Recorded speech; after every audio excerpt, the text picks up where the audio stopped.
When my clients turn 60, there is one thing I always tell them, and that is that you have 5 years to make the most important financial moves of your life. Because at 60, you're at a turning point. You still have time to build, adjust, and protect, but you're close enough to retirement that every decision counts a lot more. And in this video, I'm going to walk you through the exact playbook that I use with every client that's turning 60. This isn't a checklist, it's a system, and once you see how the pieces fit together, you'll never look at retirement planning the same way. Now, if you're new here, I'm Jonathan Rankin, the founder of Theorem Wealth, and I've been helping people retire with confidence for going on 20 years now. Now, before I dive in, I'd love to know, if you had to retire tomorrow, what's the first thing that you'd worry about?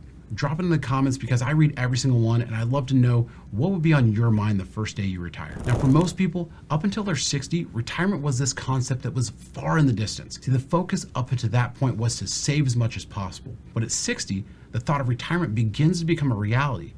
This means that what you do about retirement needs to change as well.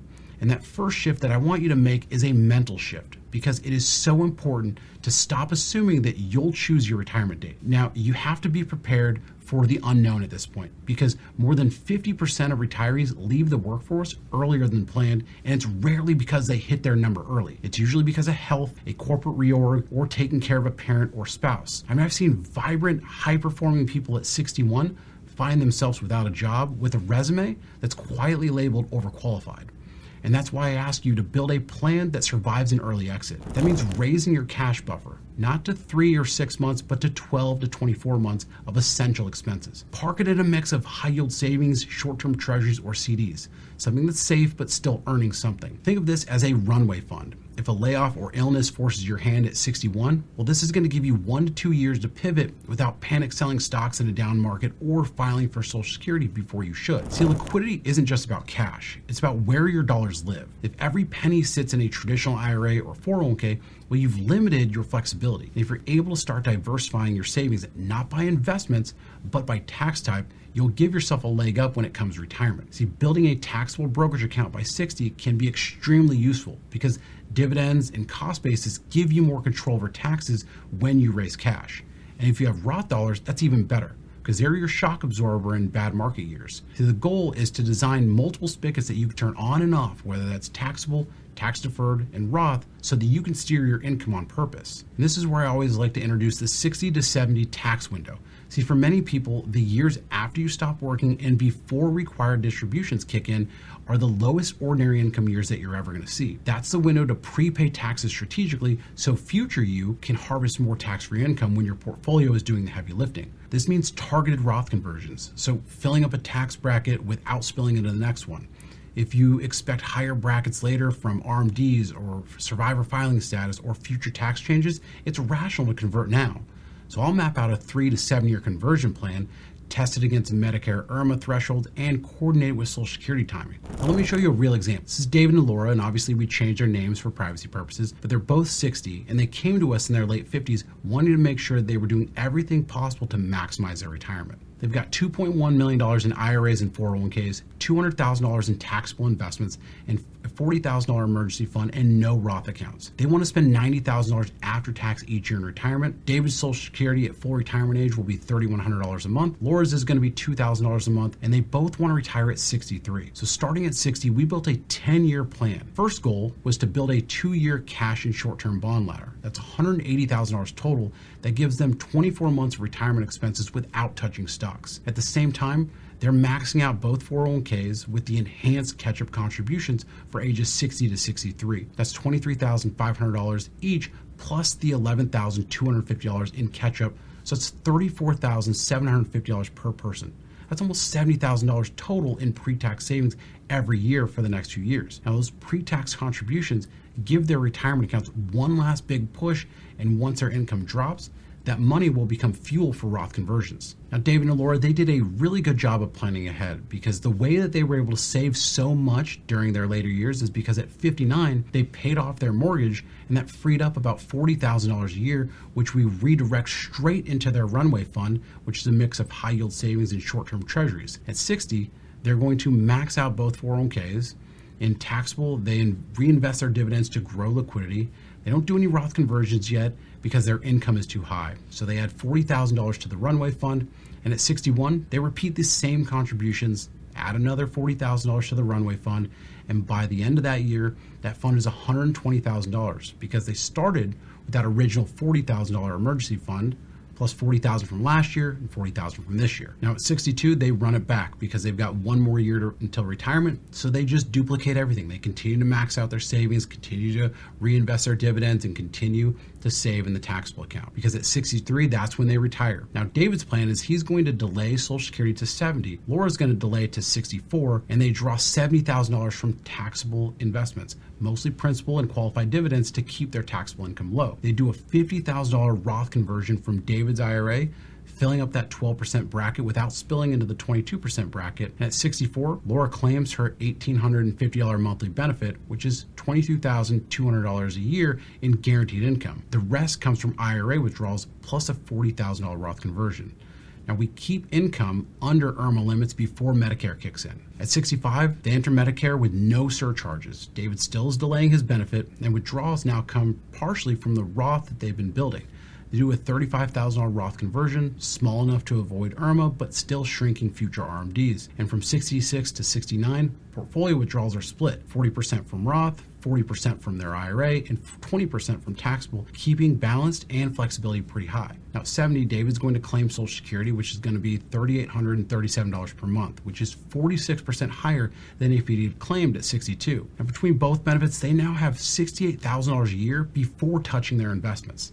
Portfolio withdrawals are going to be smaller, sequence of return risk is lower, and now they have $300,000 in Roth for tax-free spending later on in retirement. Now, David and Laura's plan is just one example because the exact numbers will be different for you, but it's the sequence that makes the difference. And if you're in your late 50s or early 60s and you want to see what your own 5 to 10 year plan could look like, that's exactly what we do here at Theorem Wealth. Now, there's a link in the description where you can reach out and schedule a time to talk directly with me or my team, and we'll walk through your numbers, your goals, and build the kind of coordinated plan that makes your retirement a lot more confident. Now, when you see a plan like that year by year, you stop thinking about retirement as this cliff and you start seeing it as this runway that you're going to land on. Because a good retirement plan doesn't just answer how much do I need, it coordinates every single moving piece. So income timing, taxes, healthcare, estate planning, insurance, so that nothing works against you. You look at David and Laura. By the time they reached their retirement date at 63, they built a 2-year cash reserve, maxed out pre-tax savings during their highest earning years, started targeted Roth conversions to control future RMDs, timed Social Security to give them the best survivor benefit,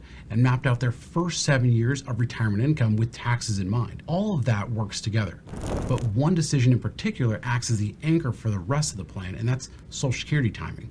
Because once you claim, that number is locked in for life, and it affects how much you can safely withdraw, how much taxes you'll pay, and how well your spouse will be protected if you pass away first.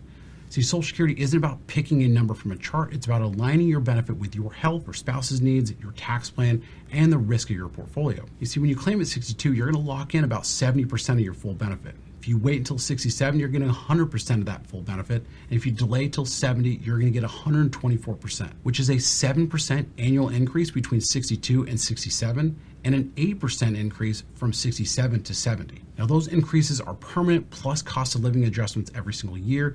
And if you're married, the higher earner's decision matters the most because when one spouse passes away, the survivor keeps the higher benefit. So delaying the largest benefit can protect your spouse for years, maybe decades, and the lifetime difference between the best and worst strategy can be $500,000 or more. That's why for David and Laura, David's delayed until 70 while Laura claimed early.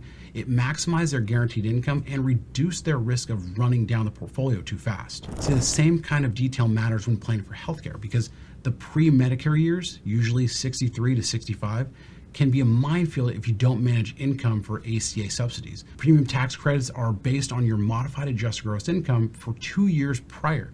So by controlling withdrawals, pulling from taxable accounts, and harvesting just enough gains to stay under subsidy limits, you can drop premiums from thousands a month to a few $100s. But one large IRA withdrawal or Roth conversion in those years can wipe out the subsidy entirely. So for David and Laura, we made sure those conversions didn't start until they were on Medicare. Estate planning also comes into focus around 60 because it's not just having a will, it's making sure that beneficiary designations are up to date because they'll override your will. It's making sure that if you need a revocable living trust or durable powers of attorney or healthcare directives, that you have those in place. and that they fit within your overall plan and what you want to happen if something were to happen to you. So for David and Laura, we looked ahead to the years when they'll be taking RMDs and built in qualified charitable distributions to keep taxable income lower. Now, life insurance is another piece that people often forget at this stage because a lot of people at 60 still have life insurance through their employer, and it's usually a multiple of their salary, whether it's 1, 2, I've seen up to 5 times the salary. And it feels like you have enough until you realize that that coverage disappears the moment you retire or change jobs.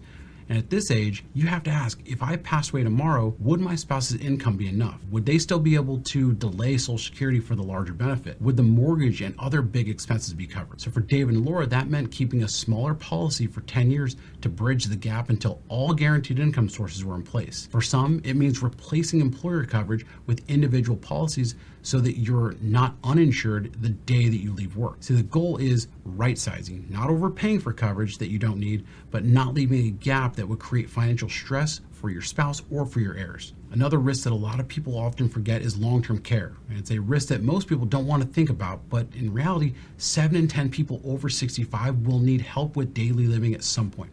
And Medicare won't cover custodial care, so you'll have to decide whether to insure it, use a hybrid policy, or self-fund. So for David and Laura, their plan was to self-fund, but only because we carved out a portion of their portfolio specifically for future healthcare costs. Now, none of these decisions exist in isolation because taxes affect your Medicare premiums, Social Security timing changes how much you need to withdraw, Roth conversions can lower your future RMDs but raise today's income. Life insurance choices change the level of financial risk for your spouse, and that's why I build a 5-year playbook for every client, year by year, which account to tap, when to convert, when to claim, when to manage healthcare, when to finalize estate planning, and when to review life insurance and to prepare for long-term care. The difference between a good plan and a coordinated plan is often hundreds of thousands of dollars over the course of retirement. And at 60, you don't need heroics, you need a sequence. Build the runway, stack the tax wins, and lock in the right income. Protect the downside. So I encourage you to really map out your 60s. And if you need help, of course, you can reach out. That is what we love helping people with here at Theorem Wealth. We do comprehensive financial planning, everything from cash flow to healthcare to taxes and investments. That's what we love being able to do so that our clients can retire with confidence. I hope this was helpful, and I'll see you next time.